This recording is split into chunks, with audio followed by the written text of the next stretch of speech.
Hello everyone, welcome to the channel of RC Campus. So student, today are we going to do NCERT question answer class 5 English My Shadow. So बच्चों हमने जो है chapter को read कर लिया है, word meaning कर लिया हमने. अब इसकी बारी है. अब आगे हम जो करेंगे क्वेश्चन आंसर्स को करेंगे. पोएम भी आपको समझ में आ गई है, वर्ड मीनिंग भी आपको समझ में आ गई है. चलिए फर्स्ट क्वेश्चन है आपका, who do you think your shadow look like. कौन लगता है आपको आपके शैडो किसकी जैसे दिखाई देती होगी. आपकी शैडो है ऑब्वियसली आपको आपकी जैसे ही दिखाई देती होगी. तो आप लिखेंगे इसको, who do you think your shadow look like. Sorry, इसका आंसर होगा I think my shadow look like me. उसने पूछा है हु डू यू थिंक, आप क्या सोचते हैं. तो मैं सोचता हूँ माई शैडो लुक्स लाइक मी. तो मेरी शैडो मेरी जैसे ही दिखती है. सेकंड क्वेश्चन है आपका, why do you think your shadow jump into bed before you can. आपको ऐसा क्यों लगता है कि आपकी शैडो आपसे पहले जंप कर जाती है बेड पर. When I stand near bed, जब मैं बेड के पास में खड़ा ही होता हूँ, मतलब लेटे नहीं तब तक. My shadow falls on bed, आपकी शैडो जो है बेड के ऊपर बनती है. So it seems some shadow jump into bed before me. तो ऐसा लगता है कि मेरे से पहले ही बेड के ऊपर जंप कर गई है, सोने के लिए वो तैयार है. थर्ड क्वेश्चन है आपका, what time of the day do you think it is when your shadow is the tallest वाई. टॉलेस्ट, दिन में आपकी शैडो सबसे टॉलेस्ट सबसे लंबी होती है.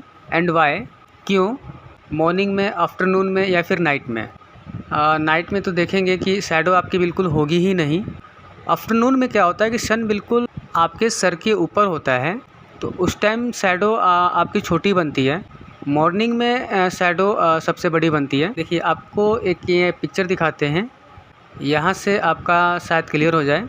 होता क्या है, मॉर्निंग में सुबह के टाइम पर सन इधर होता है और इसकी जो थोड़ी सी टेढ़ी पड़ती है आपके ऊपर, किसी भी ऑब्जेक्ट के ऊपर, तो शैडो जो है लंबी बनती है.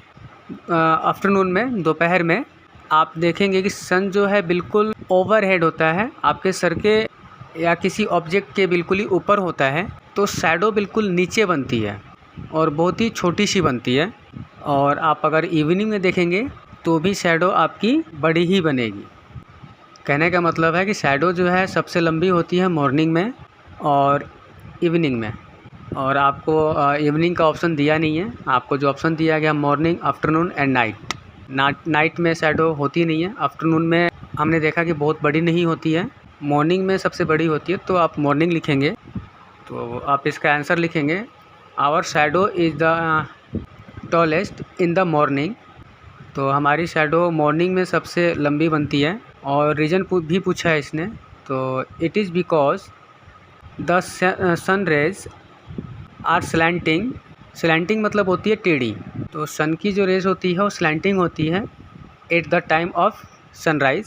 सनराइज मतलब कि सुबह जब सूरज निकलता है तो सूरज की किरणें जो है टेढ़ी पड़ती है उस टाइम, इसलिए जो है हमारी शैडो जो है मॉर्निंग में बहुत ही लॉन्ग होती है, टॉलेस्ट होती है, लंबी होती है. ये आपका थर्ड क्वेश्चन का आंसर है.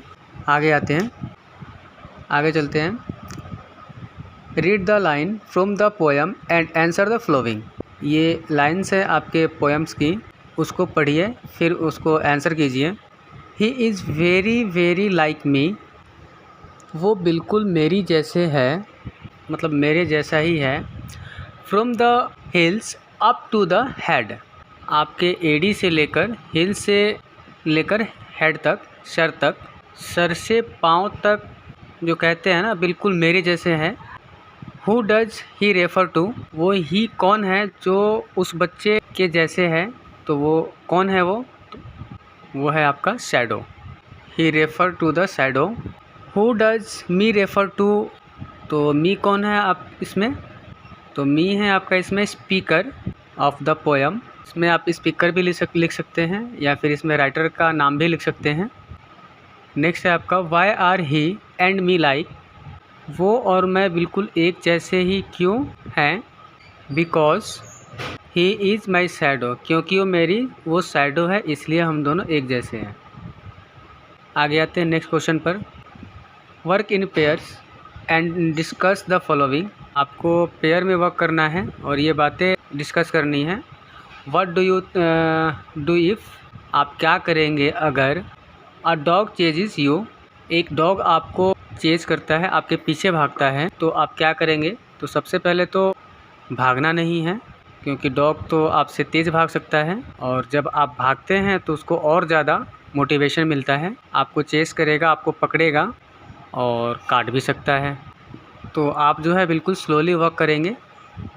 इसका आंसर आप लिखेंगे आई वुड नॉट रन, मैं भागूंगा नहीं, बट वॉक स्लोली, सॉरी मैं धीरे धीरे वॉक करूँगा। नेक्स्ट है आपका you have forgotten your homework copy at home, आप घर पर अपने कॉपी होमवर्क भूल गए, तो आप क्या करेंगे। तो बहाने नहीं बनाने हैं आपको। I tell the truth the teacher, तो मैं टीचर को सच बता दूंगा कि मैं कॉपी भूल गया हूँ, कल दिखा दूंगा ma'am. You are alone in a room, आप कमरे में बिल्कुल अकेले हैं। And the light goes out, और लाइट चली जाती है। तो पैनिक नहीं होना है, बिल्कुल नहीं डरना है, लाइट जाना तो नॉर्मल है बिल्कुल। I will find a candle और टॉर्च, मैं कोई टॉर्च या कैंडल ढूंढ लूँगा, सिंपल।